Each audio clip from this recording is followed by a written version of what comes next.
Hello students, আমি Nitish sir জ্ঞানজ্যোতি coaching সেন্টারের পক্ষ থেকে তোমাদের প্রত্যেককে জানাই আরো একবার স্বাগত। তো স্টুডেন্টস, আজকে আমি তোমাদের সঙ্গে আলোচনা করব CBCS fifth semester history honours suggestion CC 12 এর আজকে পার্ট 3, অর্থাৎ যেখানে আমি আলোচনা করব তোমাদের সঙ্গে 12 মার্কসের যে সাজেশনস গুলো হবে সেই সাজেশনস গুলো নিয়ে। তো নর্থ বেঙ্গল ইউনিভার্সিটির আন্ডারে যে সমস্ত ছাত্রছাত্রীরা বিভিন্ন কলেজগুলোতে পড়াশোনা করছো তাদের জন্য আজকের এই সাজেশনটি। তো যারা এখনো পর্যন্ত আমাদের অফিসিয়াল ইউটিউব চ্যানেলটিকে সাবস্ক্রাইব করনি তারা অবশ্যই চ্যানেলটিকে সাবস্ক্রাইব করে পাশে থাকা বেল আইকন অল প্রেস করে রাখো, যাতে নেক্সট টাইম থেকে কোনো ভিডিও আপলোড করলে তার নোটিফিকেশন তুমি সবার আগে পেতে পারো। এছাড়া অনলাইনে তোমরা যদি পরবর্তী সেমিস্টার থেকে আমাদের কাছে অ্যাডমিশন নিতে চাও তাহলে অবশ্যই যোগাযোগ করো আমাদের অফিসিয়াল নাম্বার 7076398606 নম্বরে অথবা 6295916282 নম্বরে। তোমাদের টোটাল কোর্স ফি রয়েছে 1500 রুপিস ফিফথ সেমিস্টারের জন্য, অথবা সিক্স সেমিস্টারে অ্যাডমিশন নিলেও কিন্তু পুরোপুরি 1500 রুপিসই পড়ছে টোটাল 4টা পেপার। তো স্টুডেন্ট, চলো শুরু করছি আজকের ক্লাসটা। 12 নম্বরে কোন কোন প্রশ্ন তোমাদের পড়তে হবে। What do you mean by drain of wealth? What was its impact? Next, critically examine the main features of the Rayatwadi settlement and its impact. Next, do you agree that the process started by the Battle of Plassey was completed by the Battle of Buxar? Next, to what extent have the nationalist interpretations of the revolt of 1857 been modified by modern researchers? Then discuss the causes that led to the Battle of Buxar. What was the significance of the Battle of Buxar?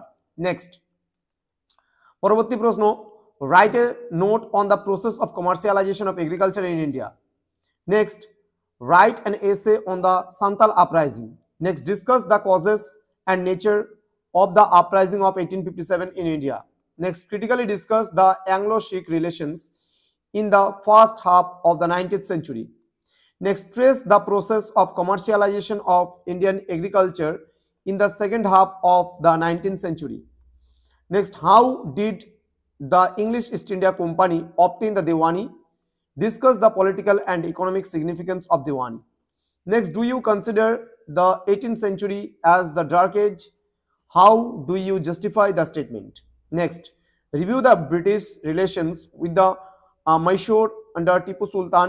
How far did the renewed French menace participate the Anglo-Mysore conflict? Next, how was the Rayatwadi settlement introduced by the British different from the permanent settlement? Next, give a critical account on debate on deindustrialization in the first half of 19th century. এই কটা প্রশ্নই তোমাদের ছিল সাজেশনসে 2024 এর জন্য CC 12 এর suggestions আজকেই শেষ হলো। এরপরে আমরা চলে আসবো ডিএসই 1 যে সাজেশন তোমাদের হিস্ট্রি অনার্সে থাকবে সেটা নিয়ে। তো যারা এখনো চ্যানেলটিকে সাবস্ক্রাইব করনি তারা অবশ্যই চ্যানেলটিকে সাবস্ক্রাইব করে আমাদের সঙ্গে থাকো, বন্ধুদের সঙ্গে ক্লাসগুলো শেয়ার করো যেন প্রত্যেকের কাছে নোটিফিকেশনগুলো পৌঁছায়। আমাদের উজ্জ্বল ভবিষ্যৎ তোমাদের উজ্জ্বল ভবিষ্যৎ গড়ে তুলবো আমরা, এটাই আমাদের মূল প্রতিশ্রুতি। দেখা হচ্ছে আরো একটা নতুন ভিডিও নিয়ে খুব তাড়াতাড়ি। তোমরা প্রত্যেকে ভালো থেকো, সুস্থ থেকো।